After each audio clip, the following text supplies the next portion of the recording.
As two brothers, Luz and Angelo hide in the closet, waiting for their father to come home so they can surprise him.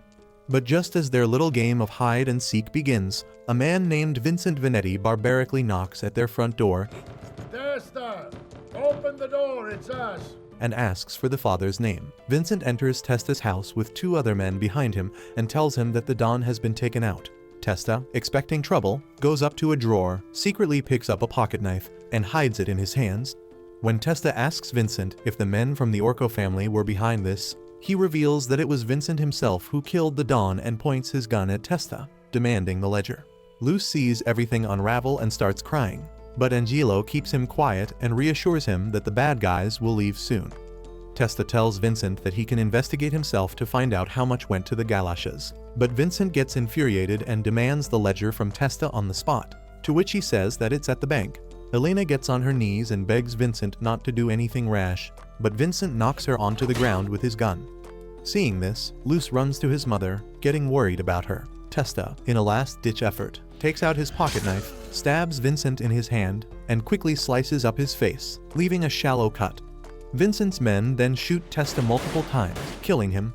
Elena begs Vincent to spare Luz, but Vincent tells her that her child will never forget about him and will come to him for revenge in the future before pulling the trigger and killing them both. Angelo, who is still in the closet, is traumatized by the gruesome events taking place right before his eyes. Vincent and his men search the house to see if anyone is still alive. He orders Nero to look inside the closet, but he finds nothing inside. Turns out Angelo somehow was able to change his position and is now hiding under the sofa in the same room. He waits for Nero to leave and quickly makes a run for it. Nero hears the enemy spotted sound effect and goes after Angelo, who runs into the forest. Nero aims the gun at Angelo and pulls the trigger, but misses his shot, literally. Angelo then runs into his best friend's house, whose name is Corteo, and he tells him about everything that happened. Corteo makes him some hot chocolate and reassures him that Vincent and his men won't chase him all the way to his house. Corteo allows Angelo to stay the night at his place, strengthening their bond of brotherhood. Angelo sleeps over but gets up very early in the morning, and while Corteo is still sleeping, he goes back to check things over at his own house, where he ran from. When he arrives, he finds many townsfolk standing around and his house burnt to ashes by Vincent. Feeling defeated, Angelo walks away. 7 years later, as the sky is covered with dark clouds and rain is pouring down heavily when a man named Bruno is walking up to his apartment. A few old women are chatting with each other, but one of them notices Bruno and hands him over a letter addressed to Angelo Lagusa, but with the recipient's address being his own apartment. Bruno takes the letter from the old woman without saying a word and heads inside his apartment. As he gets into his ideal male living space, which consists of a single chair and a bed, he opens the letter and finds a black and white photograph of a little boy and says the name Vanetti in a sinister tone. Elsewhere, in the Lawless city named Illinois, Angelo disembarks from his train. At Corteo's apartment, his friend Serrato tries some of his homemade moonshine and gets hooked to it. Serrato proposes that Corteo should sell his moonshine to the Orco family, but Corteo refuses, stating his hatred for the Mafia. Serrato tells Corteo how his older brother, Body, is working for Fango, who just joined the Orco family. Corteo doesn't care and just tells him to leave, but when he opens the door, he finds Body staring at him like Freddy Fazbear. Body asks Serrato if he managed to secure the sale, but Serrato tells him how Corteo is unwilling to sell his moonshine to the Mafia before getting headbutted and knocked down by Body. With a baseball bat in his hands, Body asks Corteo if he's going to sell his moonshine to the Orco family, but Corteo still refuses, resulting in him getting kneed in his gut. Body, seeing how Corteo is not willing to cooperate at all, starts destroying all the equipment in his apartment so he can't make any more moonshine in the future. But just as Body is on his rampage, Angelo shows up out of the blue and strikes Body down with a wrench. The two brothers leave, and Angelo sits down with Corteo for a chat. Corteo mentions how making moonshine was never something he wanted to do, and that he's only doing it to save up money for school. He then asks Angelo where he has been for the past 7 years, to which Angelo replies that he goes by the name Avilio Bruno, now, explaining the letter he received from the old lady, which was addressed to Angelo Lagusa. Corteo asks Angelo if it's okay for him to be back in town, but he remains silent and asks Corteo about his mother. He replies that she unfortunately passed away last summer. Knowing this, Angelo tells him that now there is no one holding him down, so he asks Corteo if he'd like to make some money with him. He explains to Corteo how he'd also like to sell his moonshine to the family, but he refuses. After a little bit of persuasion, by emotionally blackmailing him that they are brothers, Angelo successfully convinces Corteo to sell his moonshine to the Mafia. Angelo and Corteo drive around in a car and spot a church that has been converted into a speakeasy for selling moonshine on a sandbar called The Island. Corteo suggests that they could likely get a good price for their drinks there because of the upscale clientele frequenting the establishment. Inside the church, a suited man persuades Grancio, the speakeasy owner, to taste some alcohol he claims is imported. Meanwhile, another man with brown hair at the bar listens in on their conversation but appears indifferent to it. In the meantime, Angelo and Corteo enter the speakeasy and present Corteo's moonshine to Grancio. Outside, a man with blonde hair approaches another man sitting in his car, informing him that someone has stolen some of their alcohol and that he's searching for it. The man in the car denies any knowledge of the theft and asks if the blonde-haired man is affiliated with the Orco family. He tells him yes and introduces himself as Fango. A muscular man stands behind Fango as he questions the man in the car from where he got the booze. The man in the car points backwards, indicating where he obtained it. Fango calls the man honest and steps aside, allowing the muscular man behind him to strike the man in the car with brass knuckles. Meanwhile, Angelo approaches Grancio with the intention of selling his moonshine, but Grancio dismisses him without even trying it.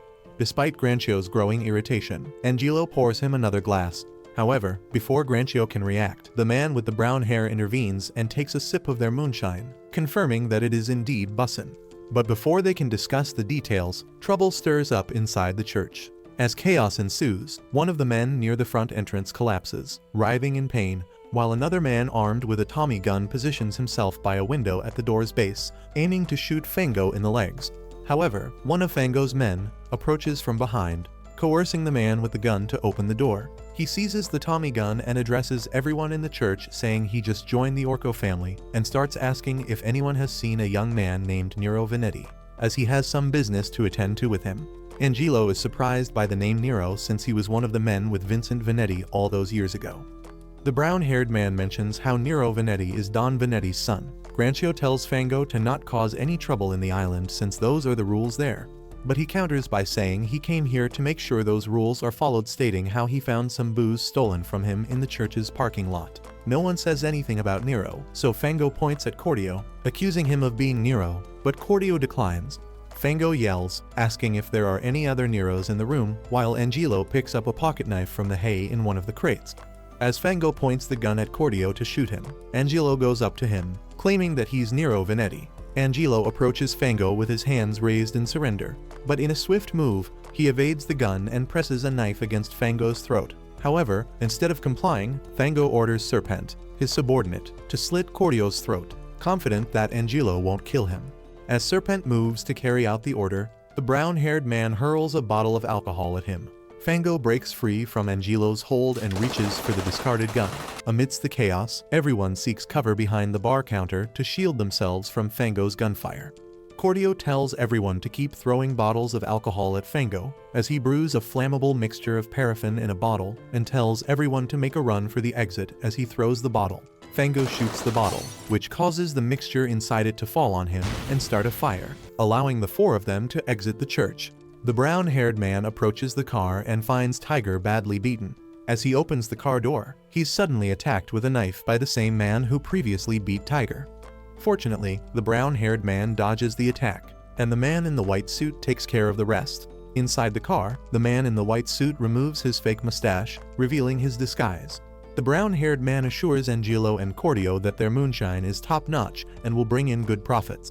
When Angelo asks if Nero was really present at the church, the brown-haired man removes the mask from his face, revealing himself to be Nero Venetti. In the dead of night, while driving a car loaded with alcohol, Vano alerts Tronco to the imminent police patrols. Tronco suggests bribing the cops, but Vano warns that Scusa, the new head of the Federal Bureau of Prohibition, won't be satisfied with a small bribe, especially since he's already received funds from the Orco family. Spotting a patrol car, Vano urges Tronco to act quickly. Tronco stops the car in the middle of the forest, and they use bushes and branches to cover the vehicle's rear end before retreating into the woods. Vano keeps his gun ready as a precaution, but the patrol car passes by without detecting them. He calls out to Tronco that they should leave as soon as possible, but Vano is startled by the sound of snapping wood as he steps on it. Suddenly, Serpent emerges from the darkness, holding a bloodied knife, who immediately attacks him. Vano somehow fends off the Serpent attack using a wood stick, and he runs off hiding under the car. Another car arrives with its headlights illuminating Tronco's lifeless body. Several men exit the car and surround Tronco's vehicle. One of them enters Tronco's car and drives away with it. Having no choice, he grabs on to the underside of the car, and Vano's whereabouts disappear along with the car into the night. The next day, on the joyous occasion of Fio Venetti's wedding to Ronaldo Galascias, nephew of Don Galascias, festivities are in full swing at the Venetti mansion. Amidst the celebration, Vano shares with Nero how he cleverly escaped the scene by clinging to the underside of a car. Angelo, using the fake name of Ilio Bruno, and Corteo make an appearance at the wedding party as invited guests. Angelo presents Nero with 5 bottles of their moonshine as a wedding gift, which Nero graciously accepts. Meanwhile, Barbero, a trusted member of the Venetti family, arrives and informs Nero that his father, Vincent Venetti, requests his presence in his office. Nero introduces Barbero to Angelo and Corteo before excusing himself to meet with his father. Vincent asks Nero about the Venetti playhouse, which should be finished by the end of June according to Nero. Frate, Nero's younger brother, mentions how the playhouse will cause the Orco, Venetti, and Galascias families to all be in the same place, a place for all the big shots to gather.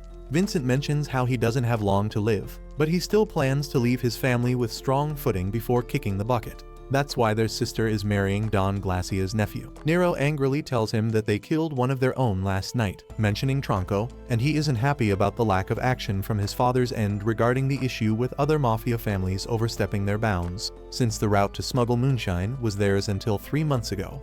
Nero, showing how religious he is, tells his father that God only helps those who help themselves before placing a jar of Corteo's moonshine on his desk and leaving the room. Vano openly displays his hate for Ronaldo by speaking ill of him and staring at him intensely. Ronaldo, noticing Vano's animosity, approaches their table and attempts to provoke him by insulting the Venetti family. However, Barbero intervenes, recognizing the potential consequences, and prevents Vano from escalating the situation.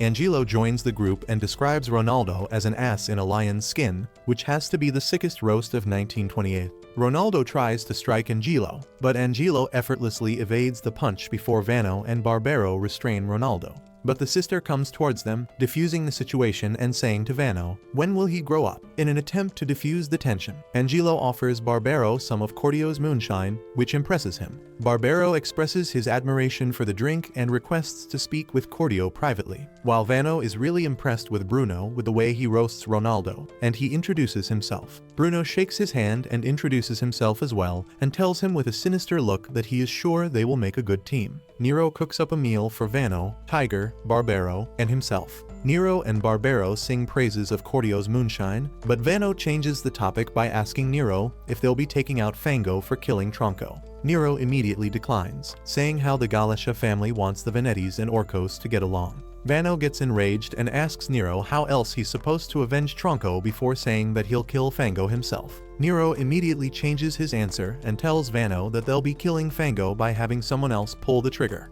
After some time, Vano takes Angelo and Corteo into a private room where he asks Angelo to kill Fango for him, and on doing so, they will let him join the family. Angelo immediately agrees to his request and receives a pistol and some ammo along with the location of the target from Vano. He mentions that Fango will be with her mistress, Lacrima, in her apartment and gives Angelo the permission to kill her as well before leaving the room. As Vano leaves the room, Corteo asks why he's teaming up with the Venettis. Angelo takes out the letter he received and shows it to Corteo, mentioning how someone claiming to be his father's friend wants to help him with his revenge mission by revealing all information about the ones who killed his family. Later, Serrato and Vano wait inside a car outside Lacrima's apartment. Angelo is also in the car and sprays some alcohol on himself to make it seem like he's a drunk alcoholic despite being completely sober. Serpent sits in his car, watching out for any potential threats to Fango. He spots a drunk man and goes up to him, telling him to get lost while also beating him. As planned, Serrato comes up behind Serpent and distracts him, giving Angelo a clear path to enter Lacrima's apartment. As he enters the apartment, he can hear Fango moaning in pleasure as he's being whipped on his bare back by Lacrima, almost jizzing his brains out. Angelo enters the room and takes aim to shoot Fango with a silencer on the gun, but he notices Angelo in the mirror's reflection and avoids getting shot. Fango pulls out a knife from his pants. Fango then places the knife against Lacrima's neck, threatening to kill her. He then inserts the gun's barrel inside Lacrima's armpits in a sexual manner and dares Angelo to shoot. Fango misses shooting Angelo but injures Lacrima's armpit, making her scream in pain. While chilling in Serrato's car, Serpent hears the gunshots and runs to Fango. Angelo and Fango shoot at each other with the worst aim in history.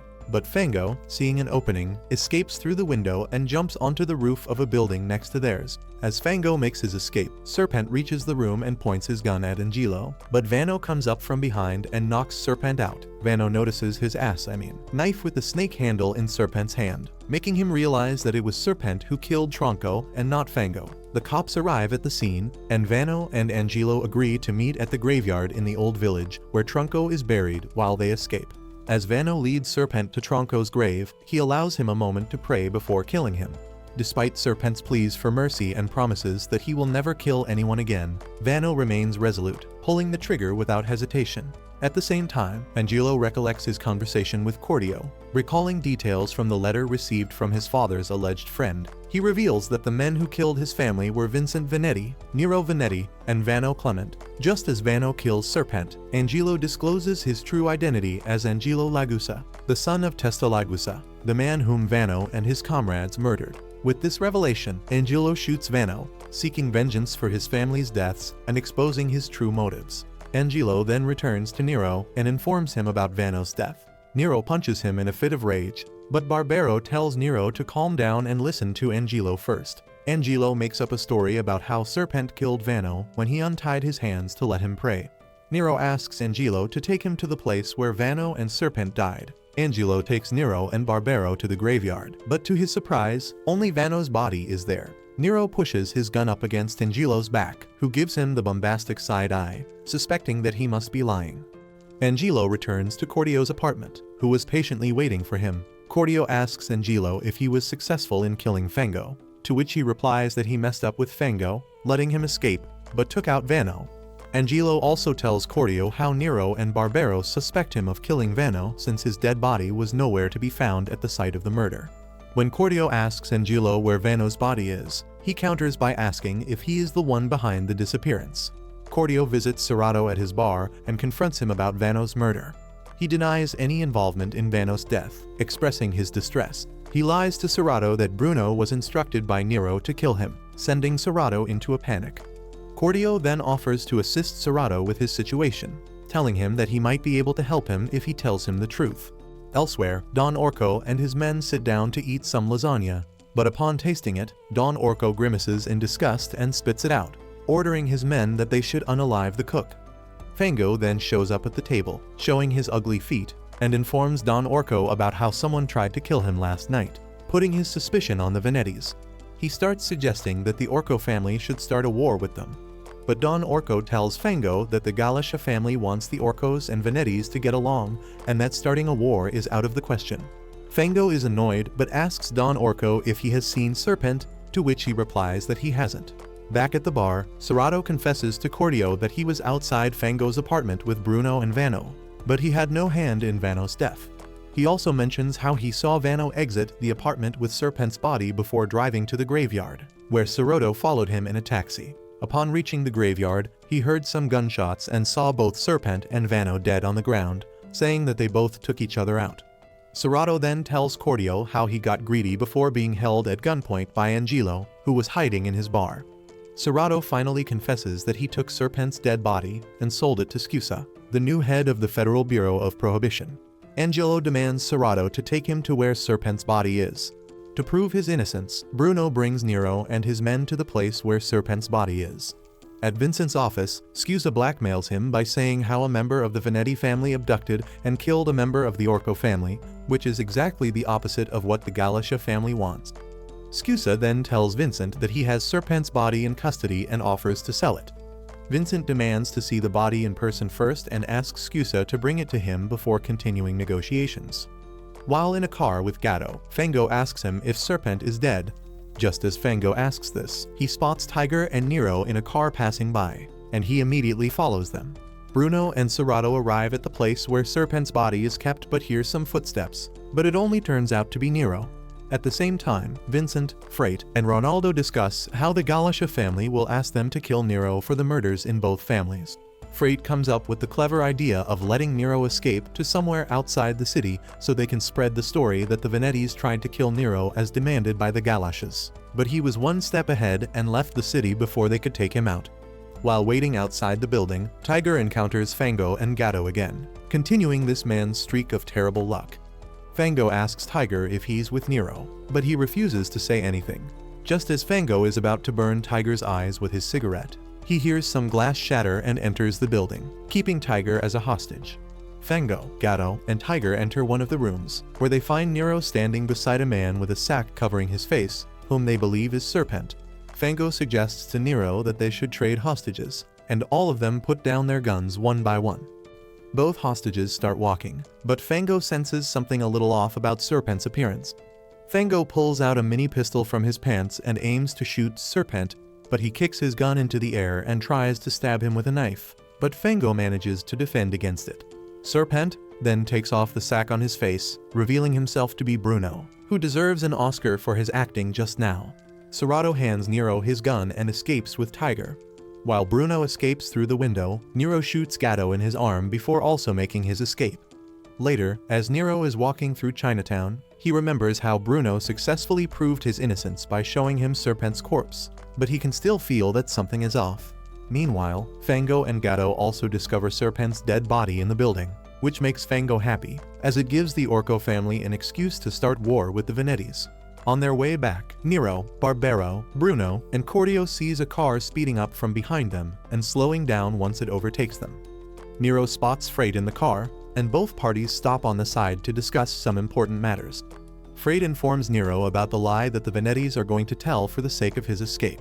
Obviously, Nero has no choice but to agree to the plan, and Bruno asks him if he can also join him since Fango already knows his face and staying in the city isn't safe for him. Nero lets Bruno come along on the condition that he will be driving the car, while Corteo just looks at Bruno as he smirks while lighting up his cigarette, realizing that this was his plan all along.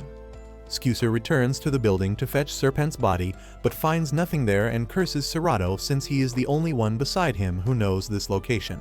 The Venettis hold a funeral for Vanno the next day. Bruno and Nero also attends the funeral while hiding beside a tree from a very distance. Nero tells Bruno to go ahead, and the moment he leaves, Nero starts falling to his knees, crying for his brother. Later, they set off on their journey outside the city. At the same time, a man in a black suit dials a number and calls a muscular man with a beard and informs him about the two people that he wants him to kill. A week passes since Nero and Angelo begin traveling outside the city. Nero tells Angelo to drive faster, but Angelo refuses, saying that he might hit something again. Nero then complains about being hungry and tries to liven things up by stepping on the gas. The bearded man who was tasked with killing Nero and Angelo stands on the side of the road, wearing Mexican clothing, and tries to hitch a ride from them, but they drive right past him, spraying mud onto him and his dog. Angelo and Nero stop by Ginny's diner for some breakfast pancakes. Angelo inhales an entire ass pancake with extra maple syrup, while Nero asks the waitress if there are any places where they can stay for cheap. The waitress recommends an auto camp in the town of Kota, which is just ahead.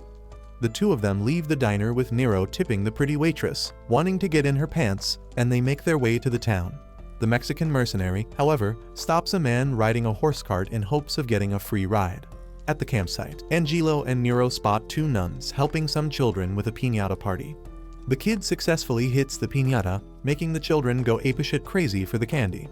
Nero comes up with the idea to perform some tricks for the children and asks the nuns if he can perform them.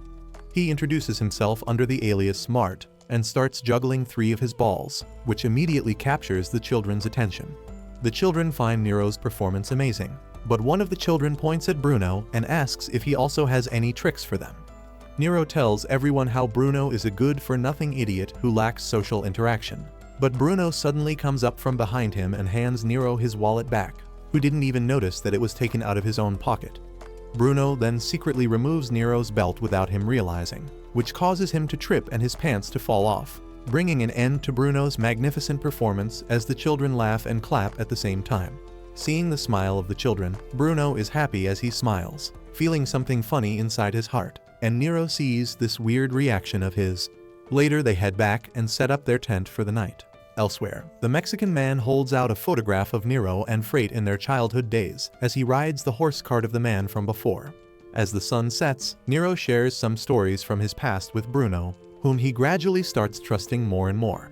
Bruno, being as manipulative as manages to ask Nero about his first job without making it obvious that he's trying to get information about his revenge.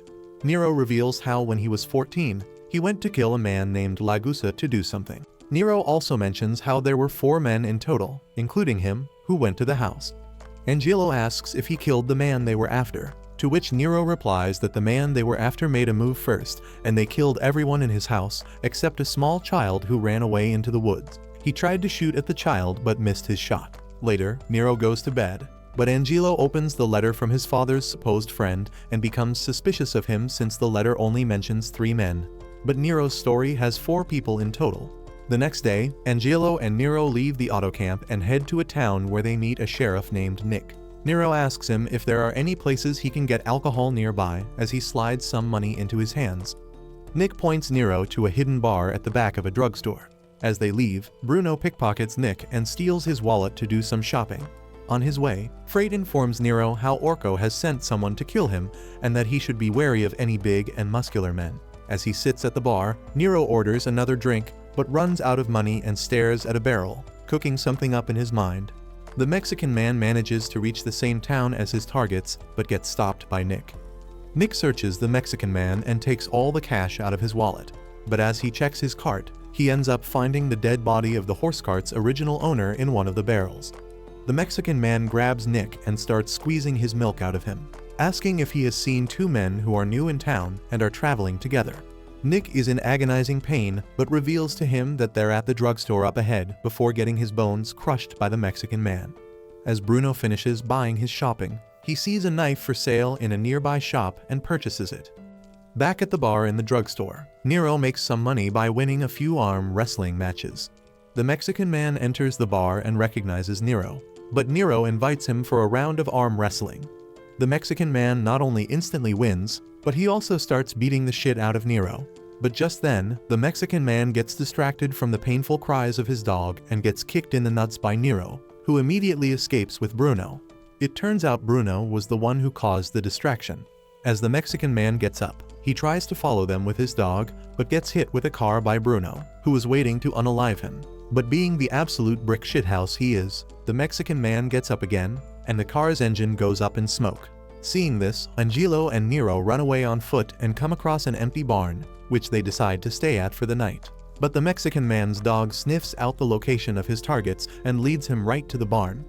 However, Nero has predicted this since he had a dog with him. They decide to ambush the Mexican man in the barn. The Mexican man makes his entry like he's Gotham's savior and starts attacking Bruno.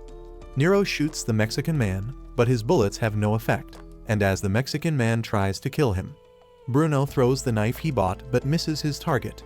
He immediately dashes at Bruno, but Nero, who is out of ammo, picks up Bruno's knife and stabs the Mexican man with it, knocking him to the ground. As they leave the barn, Nero tells Bruno that he owes him for saving his life, but Bruno just ignores him.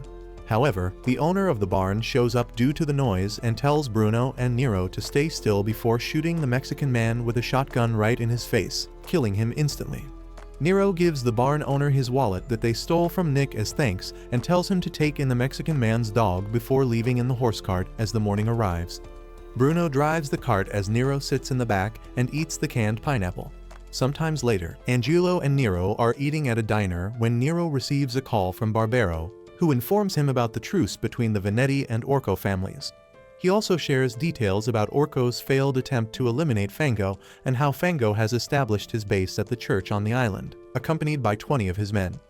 Barbero then asks Nero to meet up with him before returning to the city, and the 2 of them agree to meet up at the lodge. Nero takes a piss on some train tracks cause why not, before continuing their journey to the lodge, which is an undercover base for the Moonshine Brewery. Bruno and Nero are greeted by Barbero, who mentions how the lodge has been raking in the big dollars with Corteo's moonshine, which is now called Lawless Heaven. Angelo is surprised to see Corteo at the lodge, and the two of them step aside to secretly talk about Angelo's revenge mission, saying that he will soon get close to Don Vanetti thanks to Nero since he has started to trust him.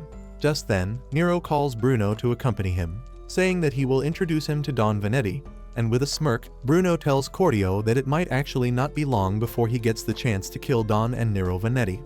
Barbero advises Nero not to take his eyes off Ronaldo when he arrives at the Vanetti mansion.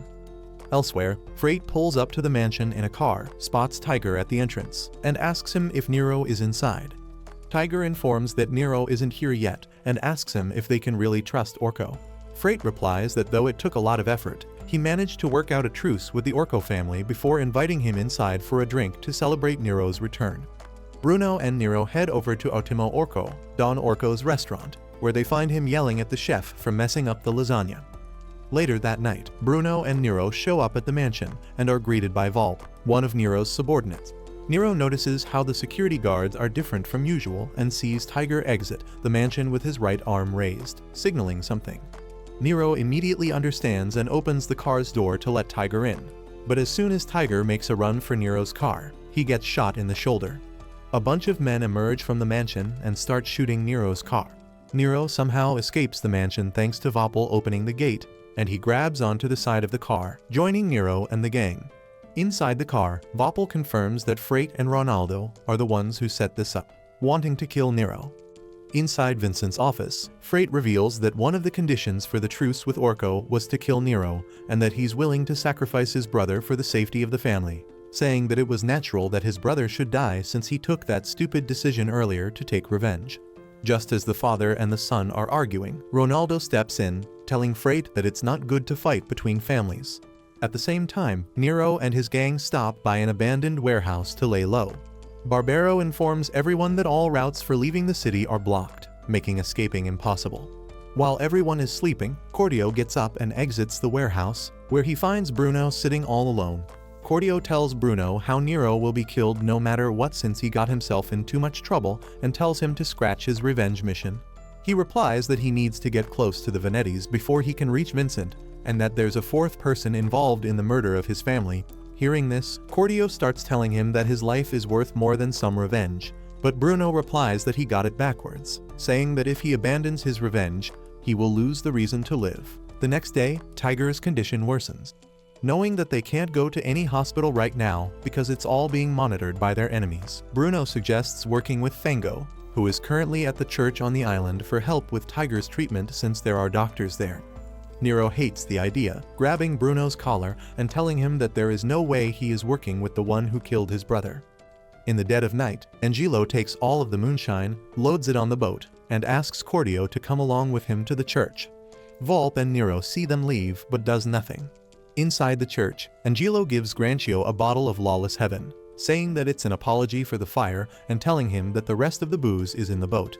He asks him if he can see Fango, but he just tells him to get lost. Lacrima is also at the church, and seeing him, she leads Bruno and Corteo to Fango's room. On their way, they meet Serrato, who is currently working without wages in the bar since he has no place to go after betraying Mr. Scusa. As they meet Fango, Lacrima leaves while touching Bruno's stick, telling him that she will see him later if he makes it out alive. This makes Fango extremely turned on. Bruno stands before Fango and asks him to help with hiding Nero and treating Tiger's wound. But Fango starts laughing and counters by inquiring what he has to gain in this deal. At the warehouse, Volpe starts arguing, saying that they are going to die since Bruno and Corteo betrayed them and they are probably selling them to Fango right now. But Corteo returns to the warehouse, saying that they didn't betray them, and relays Bruno's message they are to bring Tiger to the island, where Bruno will handle negotiations with Fango. Corteo assures everyone that Bruno didn't betray them by becoming Nero's hostage. Bruno proposes to Fango that he will help him bring down Don Orco since that's what Fango wants but can't accomplish with a mere 20 men. Fango becomes interested, but Bruno lies to him that overthrowing Don Orco was Nero's idea. By saying this, it allows him to ensure Nero's safety when he eventually shows up at the church, even though Nero has no plan to overthrow Orco. Nero and his men arrive at the church, where he tells Fango that he'll help him with killing Don Orco. Freight and Ronaldo join Don Orco for a drink at his restaurant, where he demands ownership of the lodge and its moonshine once Nero is dead. The next morning, Volpe announces that Tiger is going to live, and Bruno reveals how he has the perfect plan to kill Don Orco, but needs to be as discreet as possible with it before asking Voppel to get him a chicken. Bruno and Nero suit up and head over to Ultimo Orco to discuss matters with the man himself. Orco confronts Nero and comments on his confidence since he came to see him personally. Don Orco treats Bruno and Nero to some lasagna and whiskey as their last meal, while telling Nero how he ruined the good relationship between the Orco and Venetti families. Don Orco pours Nero a glass of the finest whiskey he has, but Nero spills it on the table after taking a sip, pouring himself some Lawless heaven and downing the entire glass. Nero then pours a glass for Don Orco, who drinks it all and finds it scrumptious. Nero uses this as a bargaining chip against Don Orco and offers to hand over his entire brewery in exchange for a place to hide. Bruno and Nero head over to the lodge with Don Orco, who sends Corvo, his subordinate, with Nero inside the lodge to make sure that it's safe. As Nero goes inside with Corvo, Bruno stays behind with Don Orco, who asks him if he was the one who tried to kill Fango. Bruno replies in agreement, and Don Orco tells Bruno that he was hoping for Fango to die. Bruno asks Don Orco if he was the one who sent him the letter, but Don Orco doesn't seem to know anything about it. Bruno asks Don Orco to use him for accomplishing his goals, but he doesn't entertain the idea. Bruno then comes clean and reveals to Orco that his real name is Bruno Lagusa, not Avilio Bruno, and that his father, Testa Lagusa, was killed by Vincent Venetti. Corvo calls Don Orco inside the lodge, confirming that it's safe. Bruno and Nero both have their hands tied, but Nero pours everyone a glass of Lawless heaven to celebrate their newfound partnership. Just as Nero pours Don Orco a glass, he hears something from where the barrels are kept. Corvo shoots the barrels one by one to make sure that they don't contain anything except moonshine. Lawless heaven starts leaking out from all the barrels except one, which Nero calls empty. From the empty barrel, Volp jumps out and starts shooting Orco's men, killing all of them except two. Bruno takes the chance to find a gun and aim it towards Nero, telling him that he had been waiting for this opportunity for a long time before shooting him in the chest twice. Things settle down at the lodge, and Don Orco praises Bruno for avenging his father. Corvo tells Don Orco not to trust Bruno, but he orders him to untie Bruno anyway. Bruno pours Corvo, Don Orco, and himself some Lawless heaven, and the three of them raise their glasses to toast. All of them drink the moonshine, and Don Orco talks about how he can stand against the Galasha family once he starts selling Lawless heaven.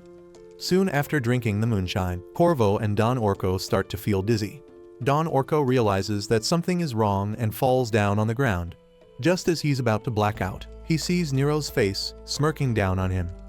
Don Orco wakes up and finds himself tied up with Fango, Bruno, and Nero standing in front of him. Don Orco curses Fango and asks him what he wants, to which Fango replies that he wants every single thing he has.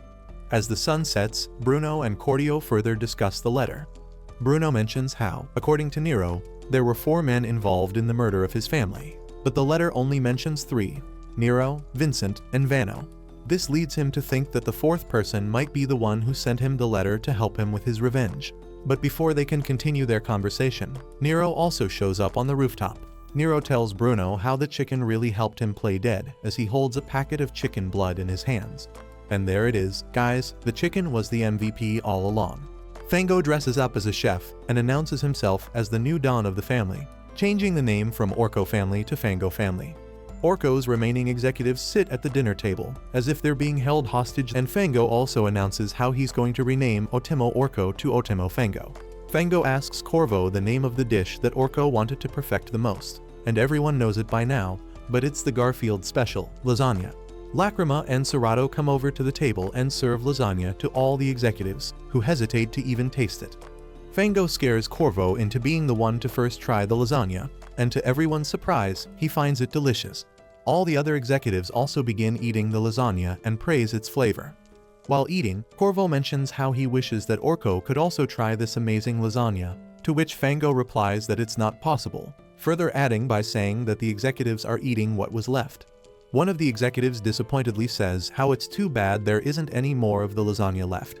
But Fango creepily says that he meant something else by his previous statement and that there's plenty more lasagna left. One of the executives finds a human tooth in the lasagna, and all of them start throwing up once they realize that the lasagna was made from Orco's remains. Yummers. Nero, Tiger, Volpe, Barbero, Bruno, and Corteo eat lunch when Barbero mentions how things are only going to get even harder for them from here on. Bruno says how Fango's enemies have also become their enemies after he took over the Orco family. Nero asks Bruno to elaborate on his statement, but he tells Nero to pay it no mind and continue eating. While in her bedroom, Fio requests Ronaldo to bring Nero back to the Venetti family, to which he replies that if Nero agrees to swear loyalty to the Galasha family, he'll let him live and that Frate is in line to become the next Don of the Venettis. At his restaurant, Fango treats Bruno and Nero to some pizza as a way to thank them for helping him take over the Orco family. Fango then says how he's going to crush the Venetti family next and wants Nero's help with it. Nero agrees to help, but Fango mentions how he's also interested in getting his hands on Lawless Heaven as his two guests leave. In the car, Bruno and Nero discuss how Fango wants Lawless Heaven all to himself and that he'll kill them once they're no longer useful.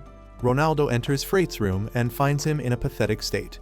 He talks Frate into thinking that killing his own brother will be the only way out of the messy situation they found themselves in and slides him a pack of the Good Stuff trademark before leaving. Nero goes to a bar to sell Lawless Heaven and runs into Uncle Ganzo, who tells him to bring an end to his feud with Frate and return to the family. Ganzo also mentions how many people in the family miss Nero, but he presses X to doubt his statement. Back at Vincent's office, Ronaldo and Frate talk about how Nero has been causing way too much trouble and that Don Galasha wants Frate to be the next Don of the Venettis. The pressure drives Frate crazy, and he says that it's kill or be killed now, but Ganzo expresses that he's strictly against the two brothers fighting each other. It's nighttime when Bruno and Nero are walking down the street when a car comes up and stops in front of them with Fio stepping out of it. Nero and Frate sit at a table as Fio comes with some onion soup and joins them. She gets straight to the point and expresses her desire for the family to go back to the way it used to be. Nero and Frate stick to their own beliefs and refuse to budge an inch. Nero says how he wants to prioritize the Venetti's pride, but Frate shows that he's okay with the Galashas making the Venettis their puppets for the sake of their safety. Things get heated and Frate yells that everything will go back to normal if Nero dies, which angers Fio, who slaps Frate and asks Nero to talk things out with Ronaldo. Fio bursts into tears and Nero takes his leave.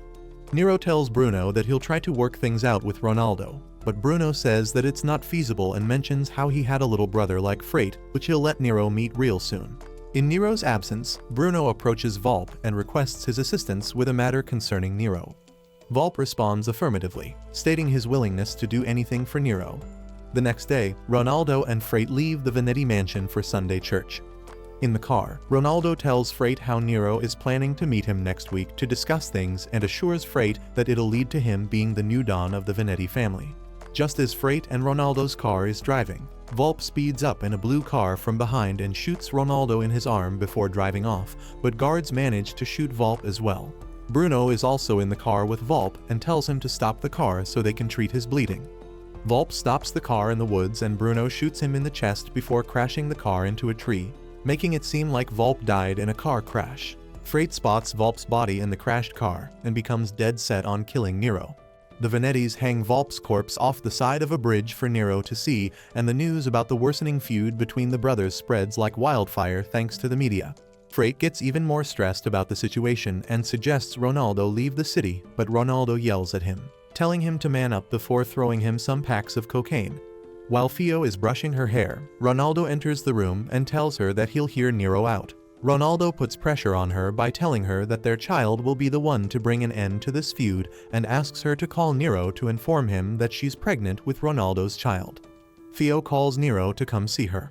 As Fio and Ronaldo await Nero, they hear a knock on the door, which turns out to be Bruno, who informs the two of them that Nero will be a bit late. Bruno hands over Fio a bouquet of flowers with a small note folded on it. Fio reads the note while Bruno and Ronaldo discuss Nero's arrival. Bruno quickly takes his leave and Ronaldo opens his drawer to hide a gun in his pants. Fio asks Ronaldo if he'll kill Nero, which he confirms in a roundabout way. Just as he pats Fio's head, she shoots him in the torso twice with a revolver. Bruno and Nero enter Frate's room, and the two brothers are prepared to settle things for once and for all. Nero suggests that Frate should leave the city to freshen up, but Frate starts crying and talks about how he was always overshadowed by Nero ever since their childhood. Bruno notices something and lifts up the book from Frate's desk, which reveals a fully loaded revolver under it. Bruno gives the gun back to Freight and tells the two brothers to settle things before leaving the room. Freight and Nero both aim at each other and pull the trigger, but only Nero's gun fires a shot since Bruno had secretly unloaded Freight's gun when he picked it up. At a train station, Tiger and Bruno see Fio off. Bruno closes up to Fio and whispers into her ear that Freight killed Ronaldo, which prompted Nero to kill his own brother as a demonstration of his loyalty to the Galashas. Bruno walks up to a depressed Nero and pats his shoulder before telling him that he'll be his brother from now on. Scusa exits a building with a man named Delphi, the Federal Bureau of Prohibition from Chicago, who will be peacekeeping in Lawless instead of him. Delphi tells the media that his main targets are the Fango and Venetti families. He also mentions how he'll be going after Nero, the current acting Don of the Venetti family, and his Lawless Heaven brewery. Nero hears Delphi's announcement on the radio, and Barbero suggests he slow down the manufacturing of Lawless Heaven, but Nero refuses. As Fango plans to crush the Venettis, Bruno and Corteo head inside a cafe and sit beside Delphi, throwing him a stack of cash to bribe him. Delphi refuses the bribe, so Bruno hits him with a threat saying that his daughter is 4 years old right now and he should take of his family. This scares him and shocks Corteo. The two of them leave the cafe, but Delphi, whose family's safety just got threatened, gives back the bribe money to Corteo, who slides it inside Bruno's pocket. Corteo worries that Bruno has become the very thing he swore to destroy. Barbero informs Nero that Delphi has started shutting down breweries around the town, but Nero tells him to shoot a few bullets into Delphi's house to scare him and kill him altogether if the first measure doesn't work. Meanwhile, Serrato tries hard to make Corteo join Fango and make Lawless Heaven for him since he heard a rumor that the Prohibition era is soon coming to an end, but Corteo refuses. As tensions escalate with Delphi investigating the lodge, Nero decides to issue orders for Delphi's elimination. However, Bruno proposes a more strategic approach, suggesting targeting Delphi's family instead to force him to call off his investigation. Inside his own apartment, Corteo yells, questioning Bruno's decision to involve Delphi's family when his vendetta is solely against the Venettis. In response, Bruno tosses a stack of money to Corteo, telling him it's for his college expenses. Bruno then tells Corteo to stay out of his life before leaving his apartment. Delphi gets a call from an unknown person, telling him to call off the investigation, but he angrily refuses. Delphi's wife and daughter leave the house to go somewhere, and Delphi tells the driver to take care of them. Delphi gets another call on the phone and picks it up. As soon as the driver turns the ignition, the car explodes. Delphi rushes out and stares at the burning car, but luckily his wife and daughter remain unharmed since they didn't enter the car. Safe to say that my man ain't investigating shit after that. Fango gets a call from someone who gives him some very interesting information. Bruno, Nero, and Barbero go to the Venetti playhouse to decide on what color of carpets to use for it. As the three of them exit the playhouse, they encounter an unfamiliar man rushing toward them, calling himself Nero's fan. While Barbero attempts to dismiss the man, Bruno observes two men loading ammo into their guns and alerts Nero and Barbero. Suddenly, the two men open fire, but thanks to Bruno's warning, Nero and Barbero evade the bullets. While the fan ends up riddled with holes, Bruno returns fire at the attackers, but they manage to escape in a car. Back at the office, everyone realizes that someone leaked the information to Fango, who wants to kill Nero. Orders are given out by Nero to find the Susie imposter. Late at night, Corteo sits in a car with Fango and Serrato. Turns out Corteo was the one who leaked the information to Fango and is now scared of the consequences. Fango reassures Corteo and talks about how he'll finish the Venettis and use Corteo's moonshine to make loads of money. While Corteo is working at the lodge, Barbero comes to inform him that Nero and his men won't be able to visit the lodge for a while. Barbero also mentions how everyone is a suspect for being the traitor, including him. Corteo assures Barbero that he'll take care of the lodge and goes off to work. Corteo looks behind to see Barbero staring at him like he knows something. As Corteo is walking home, he spots Gatto staring at him from inside his car. The next day, Bruno starts noticing how Corteo has been acting a bit weird. At the church, Lacrima informs Fango that an unusual guest has come to meet him. Scusa shows up with the Lawless Heavens recipe with him and tries selling it to Fango, who plans to dispose of Corteo since he's of no use to him. Serrato drives Corteo to Fango, who wants to discuss something with him. Fango pours Corteo a drink and tells him straight up that he's of no use to him anymore. Corteo takes a sip of the drink and realizes that it's Lawless Heaven before Fango reveals to him that the recipe was leaked to him by Scusa. Fango grabs a golf club and menacingly approaches Corteo, who stumbles over Scusa's lifeless body with its skull battered in by Fango. After scaring Corteo, Fango decides to spare him but threatens to inform Nero of Corteo's betrayal. Dialing the Venetti mansion's phone, Fango requests to speak with Nero. Corteo begins to breathe heavily as he reaches for the bottle of moonshine. While Fango's guard is down, Corteo smashes the bottle over Fango's head and then thrusts it into his throat. He then grabs the telephone and keeps smashing it on Fango's head until his brains spill out.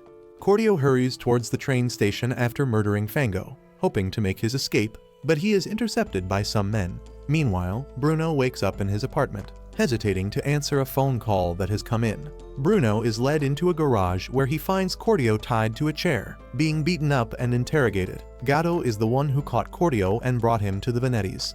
Carmelo, one of Orco's men, beats up Corteo to get answers, but Ganzo tells him to step aside and does the questioning himself, but it also bears no fruit.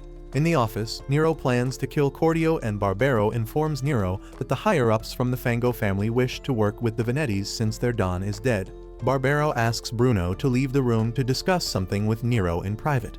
Bruno heads back to his apartment and displays his frustration about the situation when Serrato shows up at his door. Bruno asks Serrato about what happened between Fango and Corteo. After Serrato finishes explaining everything, Bruno remembers how Corteo told him that he was the one who got him into this mess. Bruno leaves in a hurry and sneaks into the courtyard where the garage is. Bruno hears gunshots from inside the garage and Ganzo comes out from the garage with a gunshot wound in his arm. Ganzo explains how Carmelo tried to kill him, and he turned the tables on him, but the commotion allowed Corteo to escape. Shortly after, Nero dispatches a search party to find Corteo. In the office, Barbero shares his suspicions about Bruno with Nero. However, Nero dismisses Barbero's concerns, displaying his absolute trust in Bruno. Bruno heads back to his apartment and receives a call from someone who turns out to be Corteo. On the call, Corteo says that he's going to be killed if Bruno doesn't kill Nero. Turns out Corteo is reading a script while being held at gunpoint. Corteo tells Bruno that he'll call him again around the same time, and if Nero's not dead, he'll be killed. Just before Corteo can reveal who sent Bruno that letter, the line cuts off. Bruno starts wondering who the fourth person could possibly be. Del Toro, Vincent's bodyguard, calls Bruno, Nero, Barbero, and Ganzo to the office. Nero tells Vincent how he wants Barbero to be an executive of the family and introduces Bruno to him. Vincent asks Bruno to take care of Nero before starting his "You were right, I was wrong, blah blah blah" ass speech, which ultimately ends with him appointing Nero as the new Don of the Venetti family. They then commence the gayest ceremony ever, and every man in the room goes up to Nero and kisses him on his hand like the Pookie Bear he is. After Nero becomes the new Don, Barbero gets everyone up to speed with how the family will handle things going forward. He talks about how the Fango family has been incorporated with the Venetti family. He also shares his plan to use the island and their primary sales route with plans to expand the lodge and sell Lawless Heaven in Chicago. Ganzo protests that Don Galasha will not be happy, but Nero tells him that he'll send Bruno over to Don Galasha to negotiate things. Barbero requests to go instead of Bruno, but Nero refuses. Tiger and Nero get drunk at the dinner, while Bruno asks him about the man who was standing beside Vincent. Nero explains who Del Toro is to Bruno and shares how he has been serving Vincent ever since he came back from the European War. Tiger mentions how Del Toro went to prison 7 years ago and just got out about 2 years ago. Bruno asks Nero if his first ever job was with Del Toro, to which he replies that Del Toro went to prison before that. Tiger leaves to take a piss, and after some silence, Nero tells Bruno how Ganzo admires him. As Bruno gets up to leave the room, Nero tells him how 7 years ago, on his first job, he wasn't able to shoot anyone. Bruno asks Nero if he could shoot the kid from 7 years ago now and leaves. Bruno visits Serrato's bar and hands him something before proceeding to a house, where he knocks on the door while holding a gun. Ganzo answers the door, and Bruno asks him about the letter. Ganzo confirms that he was the one who sent it, addressing Bruno by his real name instead of his alias Avilio Bruno. As Bruno boards the boat to Chicago, he spots Tiger, who is looking at him suspiciously.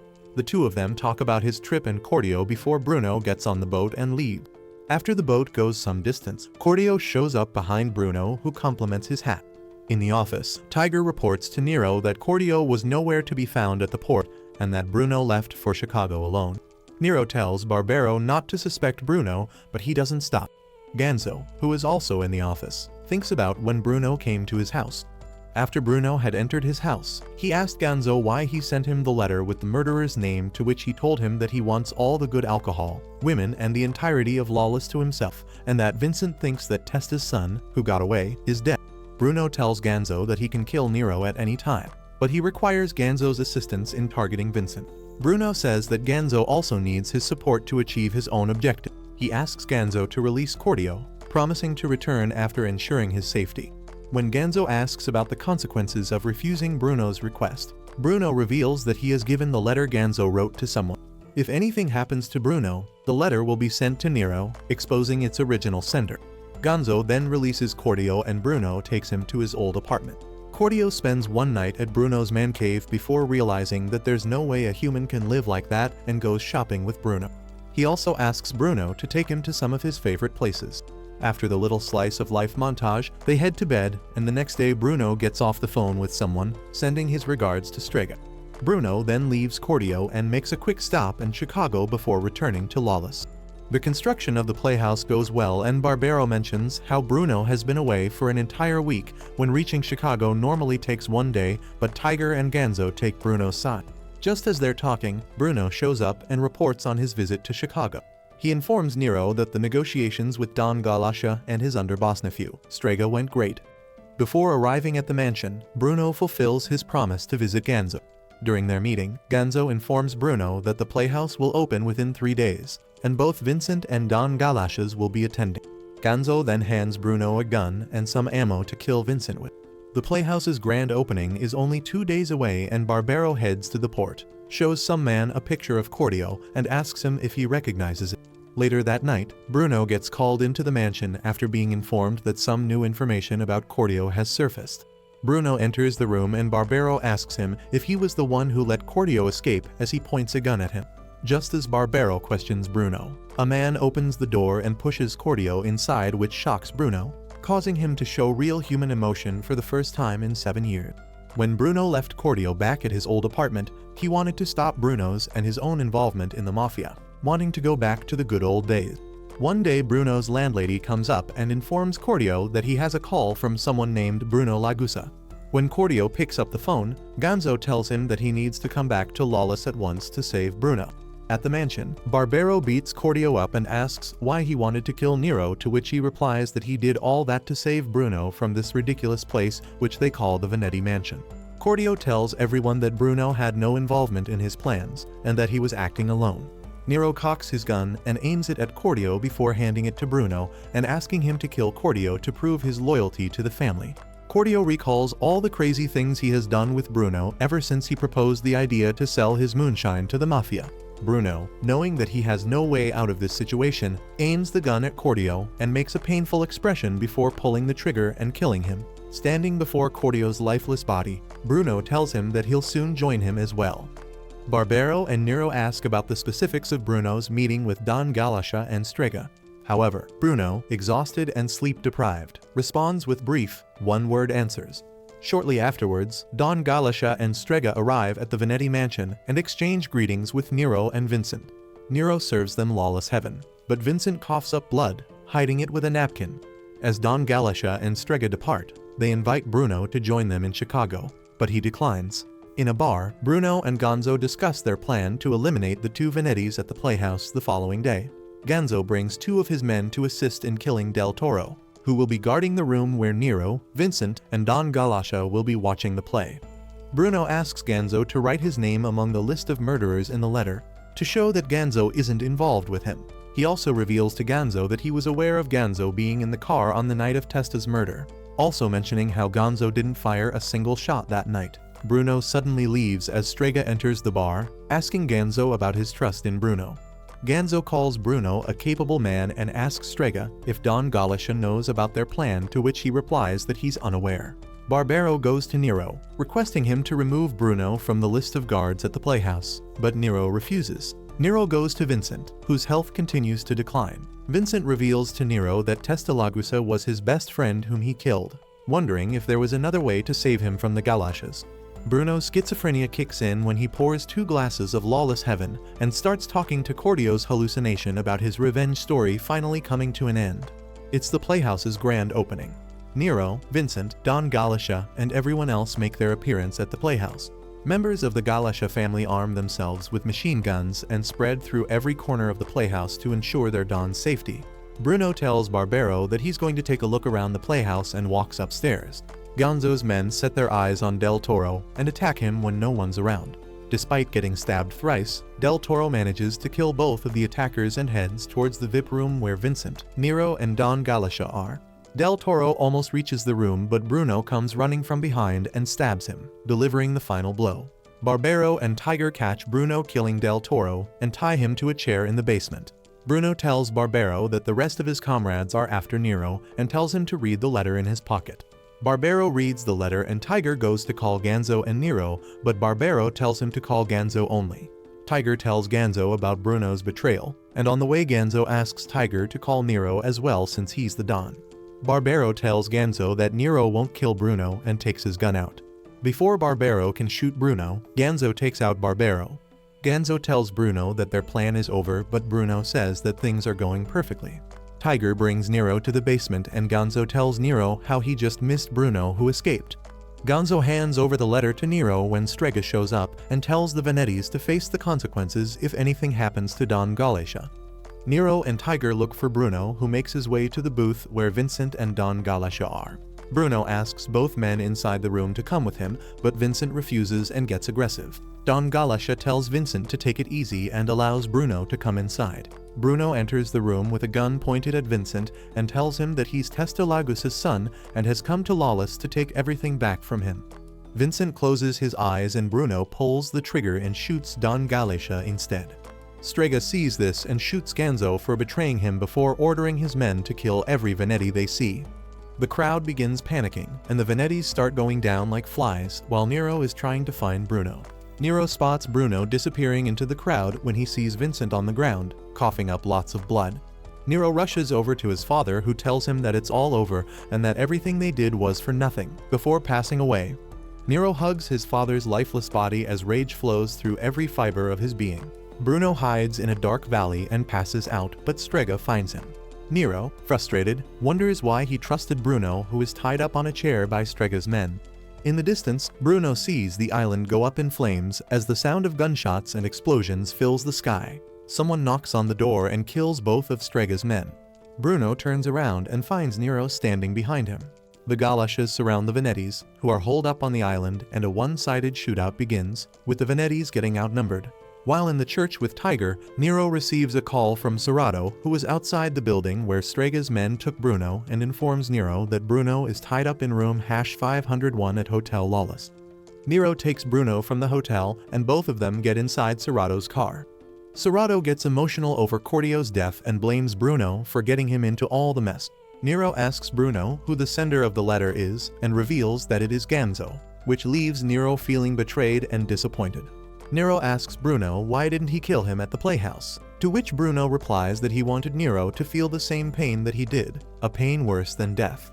After holding this line in for 7 years, Bruno finally gets a chance to tell Nero that it was a shame that Vincent died too soon, which causes Nero to lose his shit. Serrato tells them to stop and starts driving. At the island, Tiger and his men plan to escape Lawless by boat, but they get spotted by the Galashas, who shoot down every single one of them before they even get to the boat. The next day, Serrato stops by a gas station and leaves the car to get some breakfast from the grocery store.